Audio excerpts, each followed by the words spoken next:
What's good, everybody? Welcome back to Whole Views, and today we're gonna do a spoiler review for Resident Evil. Consider subscribing to my page if you haven't so far. We do movie reviews, we do trailer reactions, we do pitch meeting reactions, we do Firearms Friday. We have a lot of different content that we try to put out here on the channel. Be on the lookout for the year-end wrap-up with the top, I think I'm gonna do a top 10 movies of the year. And let's go ahead and talk about Resident Evil. So if you go back and look at my trailer reaction, I was very excited about Resident Evil. I thought that this movie would probably be a low budget film. I thought that this movie would probably not be very highly critically acclaimed, but at the same time, I still did feel like we would get a movie that would at least have enough nostalgia present, like faithful to the game's material, that I would watch it. And even though I would say, hey, it's probably not that good, I would also feel like, hey, it's a guilty pleasure of mine. It's something that, even though it wasn't the best, I still enjoyed. And I'm sad to report that it is not the case. It's just not good. It's really not good. And it's so not good that I don't want to revisit it ever. So talking spoilers, breaking it down by categories, let's start off with the visuals. I give it a 4 out of 10 in the visual category because most importantly, everyone looks the part. Everyone looks like the characters that they're supposed to be outside of Leon S. Kennedy, which is a whole mess of a character in itself. The performances of everybody was fine as well, but the problems come in not with the performances or the character look. The problem comes in with the dialogue, like the things that they say to each other.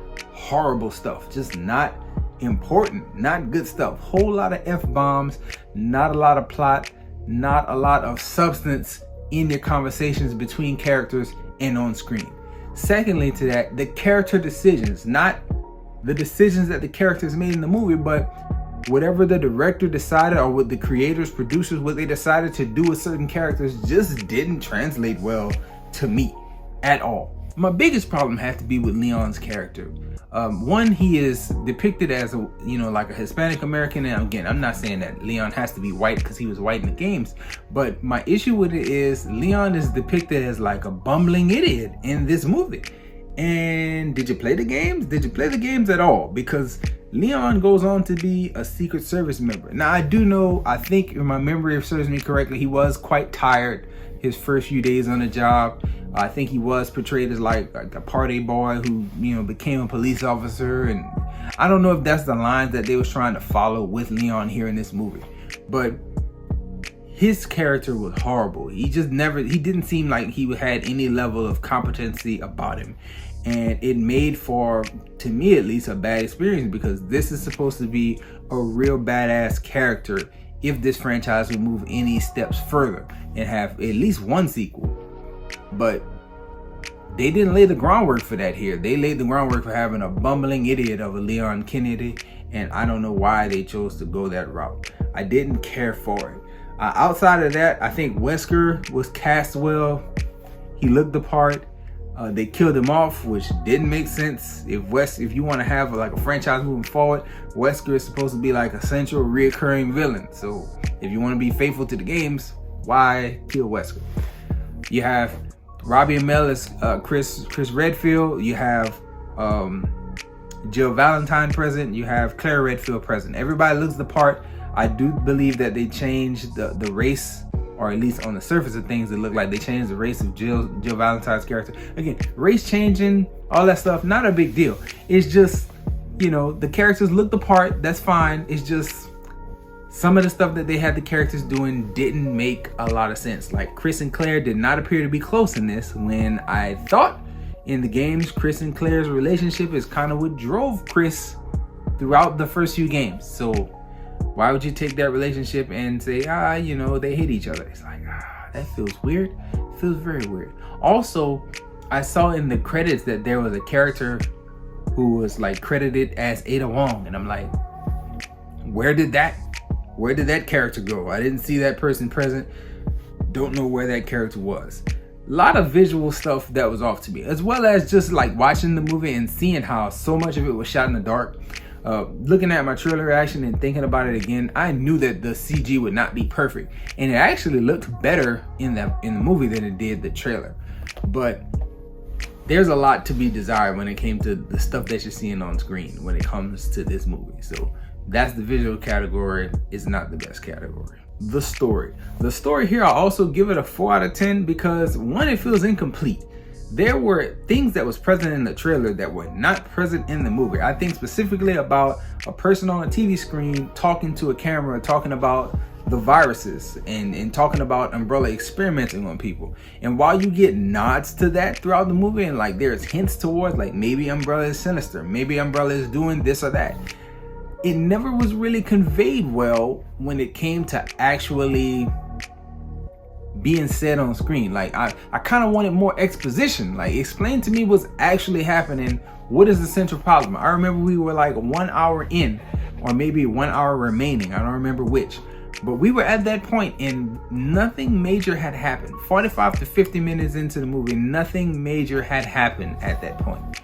I really feel like the movie was edited badly. The editing really made the movie suffer. I remember specifically in the first few shots, there was a shot of outside of the Racoon City orphanage, and then it went back inside. Then there was another shot of the same gate. Then it went back inside, and it's like, what was the purpose of showing me that? And if you wanted to show me that, to show me the location, why not just show it once and continue with the scene on the inside? Like, it was weird that they chose to do that. When you go later into the film, you have timestamps that show up. And while the timestamps were very cool to show and convey how much chaos occurs in one night, the big issue is you're transitioning things in time frames that don't make sense. So Raccoon City is continuously called throughout the movie a small town life. You hear that over and over again, and the police station should not be this huge facility. But then you get to the end and you go from like 2 o'clock to 2:30, and at 2 o'clock they're at the main gate and they're saying, hey, we need to get to the armory. Well, it's just downstairs. They show you some other action that's happening, and then they cut back to the police station and they show 2:30 and they're just arriving in the armory. Like, what is going on?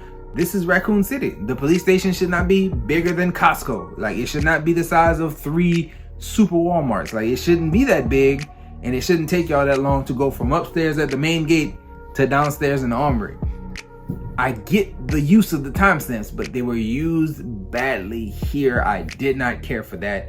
I did not care for the way the movie was edited, because again, I feel like there were some exposition scenes that were in the movie that probably got cut, and it left the movie feeling like muddling, like no real purpose, just kind of something that went on and on and on with no real focus. I needed more focus of that story. Talking about the editing and the muddled feeling, I go right into pace. Pace was a 3 out of 10, and it's 3 out of 10 for all the previous things that I mentioned. The mentioning of the 30 minutes that passed looking at 2 scenes, but in one section we go from just upstairs to downstairs. Nothing really occurred. On top of the fact that I already mentioned 45 to 50 minutes in, nothing major had happened in the movie. We get a lot of cool callbacks in those moments. Like, you get the dog present, and you know, the zombie dog. You get the trucker scene. That's like the opening few minutes of the original game, when, or maybe that was number 2, Resident Evil 2, where the truck comes in and he crashes, and then you see all the zombies in the town. It's like, that's a cool little callback. But like, when it comes to major plot points being developed, I didn't feel like much developed in the first 40 to 50 minutes of the movie. Maybe I'm wrong, but just based off my judgment, I didn't see much happening. Even the trucker himself, like, we were introduced to that character very early on, and we spent a little bit of time with him, and then he gets bit by the dog, and then he goes away. So long, to the point where I asked my wife, like, hey, did they ever come back to the trucker? Did I doze off? She's like, nah, they ain't mention him again. And then right as I mentioned that, he came back on the screen and had his little moment of, you know, crashing into right in front of the police station. It's like, man, this movie is paced very badly. Like, the fact that characters go away for long stretches and they are pivotal, or at least you think they're pivotal to the story, is like, you went away and then you just came back like 20 minutes later. Like, what were you doing for the last 20 minutes of this film? It's a small town. Like, you're not driving through that long. Like, something is off about the way things are shaped up in this movie. The entertainment value is even a 5 for me. Not really a high entertainment level that I felt, because one, again, the slow pace, That leads to low entertainment levels for me, as well as the fact that they have some cool ideas, but the execution does not seem right. You know, I like Robbie Amell's Chris Redfield. Like, he looks the part, and they put him in position to have a very cool action scene that was set up in the dark, and he's like shooting, and the gun flashes every time he shoots, and zombies are in different positions every time he shoots, and it seems like a cool idea, but it was executed kind of badly. It was very disorienting, and it just didn't make sense that he can go through all that and not get bitten.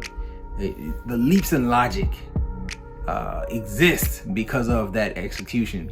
We saw another officer that was present with Chris Redfield who gets just instantly overtaken, while Chris is able to fight off 8, 9, 10 of them, and it's like, okay. And then we get that cool concept scene, and it's like it didn't get executed well enough to make me say like, that was a dope moment. Like, it had potential. It just didn't get there for me. As well as the overall vibe. Like, I knew this was going for the horror element present in this movie, and you could feel it from the outset of the film. And while it is very creepy, they overused the jump scare tactic. Like, the sound, it gets real loud and real intense at moments, but then it gets overdone, and then it gets to a point where, okay, we've had so many jump scares now that, one, I'm expecting it, and two, it's a very cheap jump scare. Like, just a random thing happening, like a zombie just appears here, like bam, and there's no explanation as to why or where you come from. There were a lot of questions that were left on the table because of the way the movie was executed, and the jump scares is a huge part of that for me. Just taking the entertainment levels out of it, leaving me with more questions than answers, and just leaving me with a product that I didn't feel like finishing, as well as rewatching, which leads me to rewatchability, and I give it a 2. There's a very, very, very slim chance that I would actually rewatch this. Maybe there would be pieces that I would want to catch, or maybe I would want to go back and see if I missed something, but honestly, I'm just not that interested in going back and taking any looks at this. There's no real appeal about it outside of seeing the characters dressed the way I remember, going through similar situations, but then some of those situations are handled so badly that I don't want to look at it again. One of the things that take off lots of rewatchability points is that it's real in the vein of horror, so horrific images on the screen. That takes away my ability to put it on a lot, as well as the F word. Man, they use the F word a lot in this, and I get it, it's a bad situation and we're all adults, but maybe let's think of something else to say. Maybe let's say something useful. That's what I kind of meant about dialogue. We just dropping F-bombs because we don't like each other. We just dropping F-bombs because the situation is scary. We just dropping F-bombs because we can. I didn't like it. Nostalgia could not save this for me. I came in wanting to give it all the grace in the world, but I ended up with the overall score that I ended up with because it just didn't come together well. Those are my thoughts on it though. I wanted better. I thought I would get better. I thought I would at least get something that was a guilty pleasure, and like, I took no pleasure in watching. So it's kind of where I fall. So sorry about it not turning out the way I wanted. Anyway, that's all I have, you all. Enjoy yourself. Guard your heart. Please come back and check out more videos.